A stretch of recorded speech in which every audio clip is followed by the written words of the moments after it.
The year is 910 of the Common Era, and somewhere in the northern lowlands of what we now call Guatemala, in a jungle so dense and so loud that it swallows sound whole, a city of perhaps 10,000 people is making a decision. Not one decision, not one moment, but a slow, collective, irreversible turning away. They are leaving. You already know that. You know how this ends. You are watching from the future with the full weight of what happens next sitting quietly in your chest. They do not know. And that gap between what you know and what they cannot see is exactly where this story lives. Before we go in, tell me where in the world you are watching this from. Drop it in the comments. This story crossed oceans before most of the world knew those oceans existed. I want to know where it finds you today. Now, let us go back not to the end, but to the very beginning, to the moment before anyone had any reason to worry at all. Imagine the Petén Basin of northern Guatemala. Not today, not the national park, with its marked trails and visitor center. The Petén of 2,000 years ago, raw, enormous, green beyond description. A canopy so thick and continuous that walking beneath it feels like being underwater. The light that reaches the forest floor is not sunlight, it is a green filtered memory of sunlight, soft and strange. The air is wet and alive.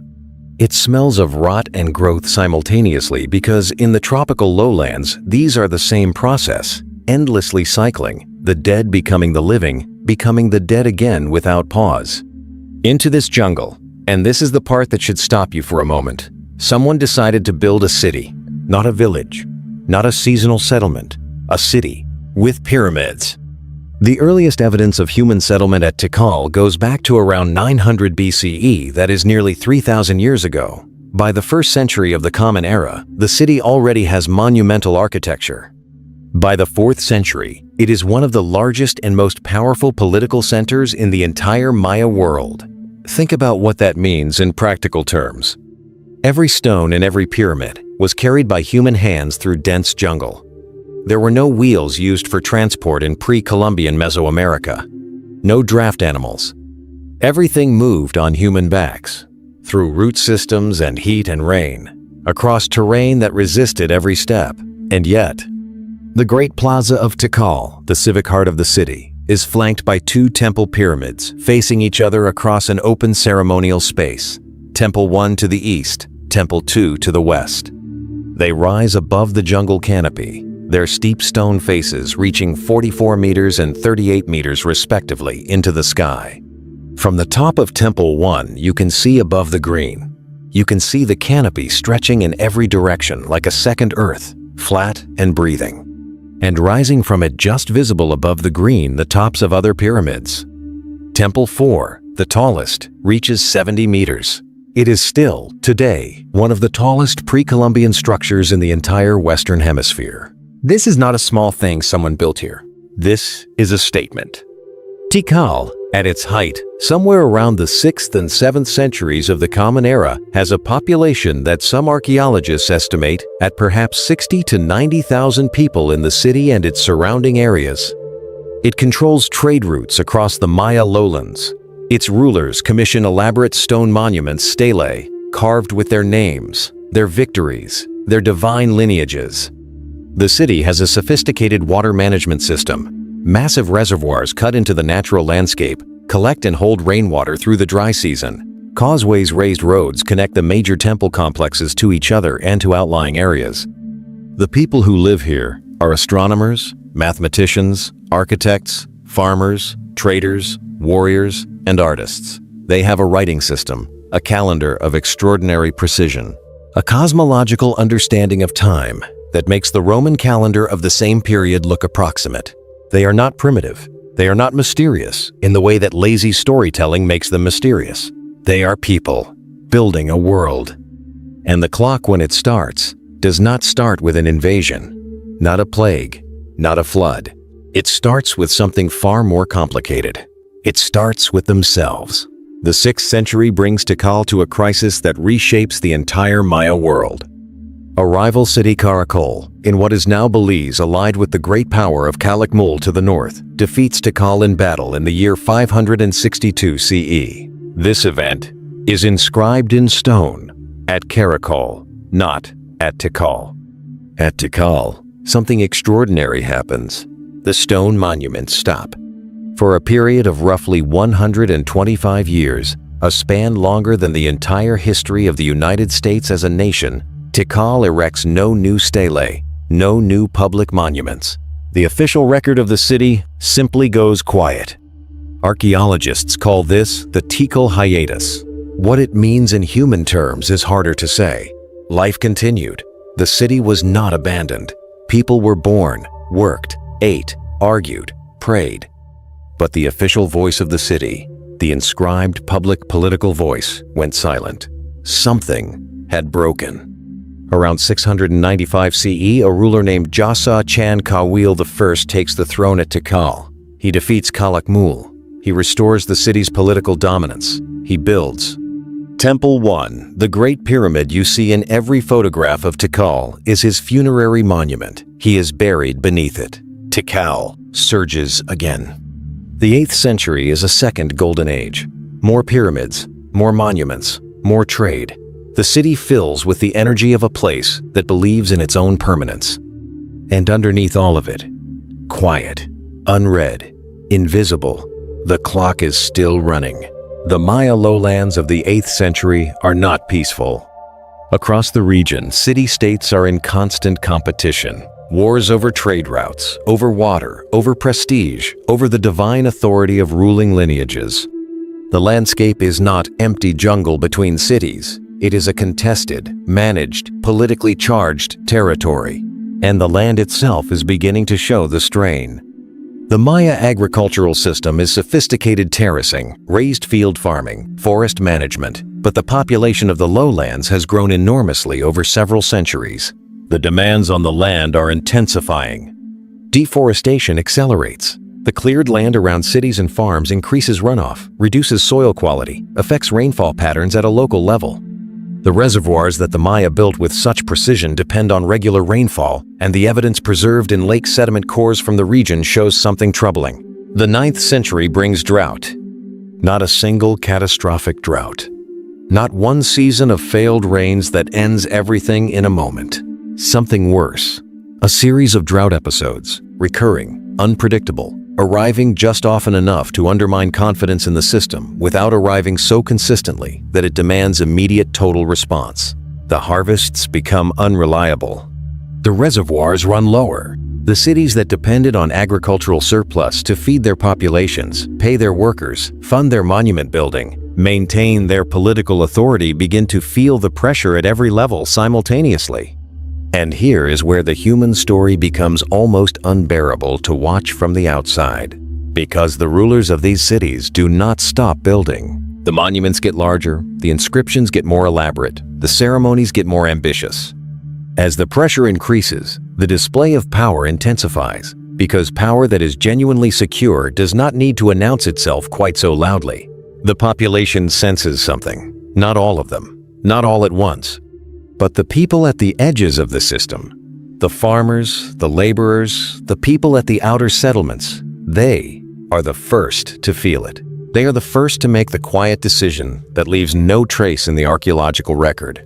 They begin to leave, quietly, a family at a time. The last dated monument at Tikal is from the year 869 CE. After that, silence. Again. But this time, the silence does not end. The construction stops. Not because someone decided to stop. Because the labor force that built the monuments, the people who cut and carried the stone, who prepared the lime plaster, who fed the workers, who managed the logistics, those people are gone. The city does not fall. It does not burn. It does not get conquered.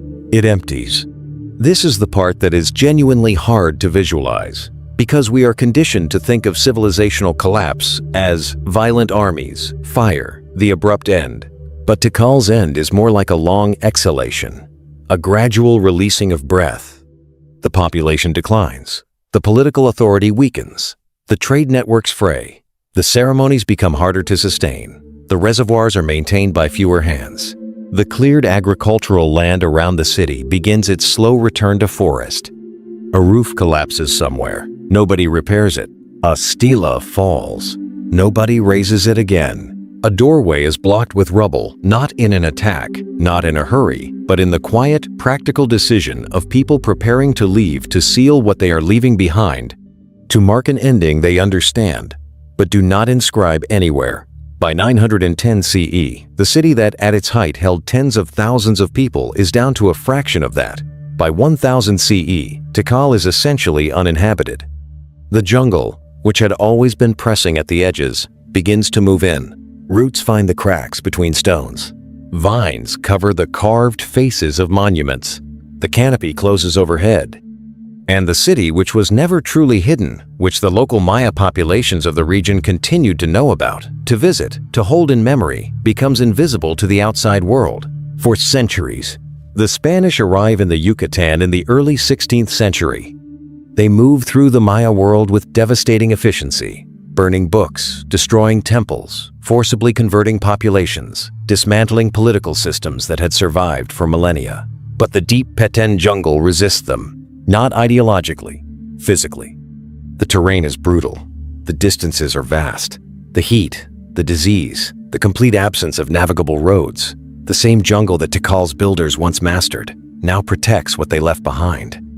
Spanish expeditions push into the Petén, but they are looking for gold, for labor, for convertible populations. They're not looking for abandoned cities. And the cities that the jungle has reclaimed do not announce themselves. A pyramid beneath a century of vegetation looks like a hill. A causeway beneath the root mat looks like a ridge. Without the specific knowledge held by the local K'uchi and Itza-Maya people, whose ancestors never entirely forgot, there is nothing to distinguish the ruins from the landscape. Tikal sits in the jungle. Time moves around it. Seasons pass. Trees grow over temples. The reservoirs fill with sediment. The stelae lean and fall under the weight of encroaching vegetation. Then, in 1848, a Guatemalan government expedition, led by Modesto Mendez and Ambrosio Tut, guided by local people who knew exactly where they were going, reaches Tikal. Mendez writes a report. He describes what he sees. It is published. It is read by a small number of people. And then the jungle swallows the story again. Real systematic investigation does not begin until the 1850s and 60s, when European explorers publish accounts that reach wider audiences. Real archaeological excavation does not begin until 1956, when the University of Pennsylvania begins a project that will run for over a decade. What they find is staggering. The excavations reveal a city of extraordinary complexity. More than 3,000 separate structures mapped across an area of roughly 16 square kilometers in the central zone alone. The wider settlement pattern extends far beyond that. 6 large temple pyramids, multiple palace complexes, ball courts, sweat baths, marketplaces, causeways, a system of reservoirs that fed a city of tens of thousands through dry seasons lasting months. And the objects: jade, obsidian, shells from both the Caribbean and Pacific coasts, evidence of trade networks spanning the entire width of Mesoamerica, ceramics of extraordinary craftsmanship, carved bones, painted vessels depicting mythological scenes, royal rituals, the daily texture of a world that left no written record that survived the Spanish destruction elsewhere. In the tomb beneath Temple 1, the funerary chamber of Jasa Chan Kawil, built into the pyramid that is his monument and his grave, archaeologists find jade objects, carved bones, pottery, the physical residue of a burial that was an act of political theater as much as grief. A king making one final statement to a city that would continue, for a while, without him. The bones are small and fragile now. The jade has kept its color.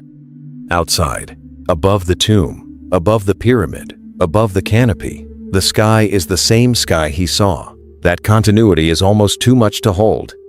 The excavations also reveal the story of the collapse with forensic precision. The population decline visible in the archaeology. The cessation of monument building, the reduction in imported goods, the contraction of the settled area, the return of the forest. All of it written in the ground, in the stone, in the soil chemistry. The jungle kept the secret, but it kept the evidence too. 910 CE. The last residents of Tikal are gone or nearly gone. The Great Plaza is empty.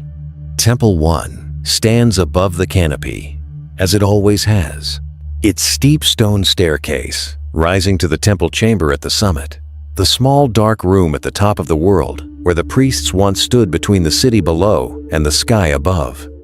The carved wooden lintel above the doorway of that chamber, one of the few wooden elements of Tikal to survive, is still there. It shows Jesa Chankawil seated on his throne, in full ceremonial dress, looking outward. He is still looking outward. The jungle has his city. The roots have worked their way through the plazas. The reservoirs have become shallow lakes and wetlands. The stelae that once bore the names and victories of his dynasty stand at angles, their carved surfaces softened by centuries of rain and moss. But the pyramids are still standing. They were built to last, not because the people who built them knew their city would be abandoned. They built them because they believed the opposite. They built them as though time itself could be anchored in stone. And in a way, they were right. Because here is the thing that Tikal insists on quietly. From the top of Temple 1, above the green canopy, in the late afternoon when the birds go quiet for a moment before the evening chorus begins, the city was never truly lost. The local Maya people never stopped knowing it was there. The knowledge passed quietly, generation to generation, through the exact same centuries that the outside world called it hidden. What was lost was not the city. What was lost was the political world that gave the city its meaning, the dynasty, the trade network, the agricultural system, the cosmological order that held it all together. That world ended, but the stone remained. And the people whose ancestors built it, the Maya people of Guatemala and the broader region, are still here, still present, outnumbering the tourists who come to stand at the base of Temple 1 and look up. That is the part of this story that history books skip past too quickly. Tikal was not rediscovered. It was reintroduced to people who had decided to pay attention. The clock that you were watching at the start of this story, the one running toward the abandonment of the city, toward the jungle, taking back what was built, with such determination that clock did not stop.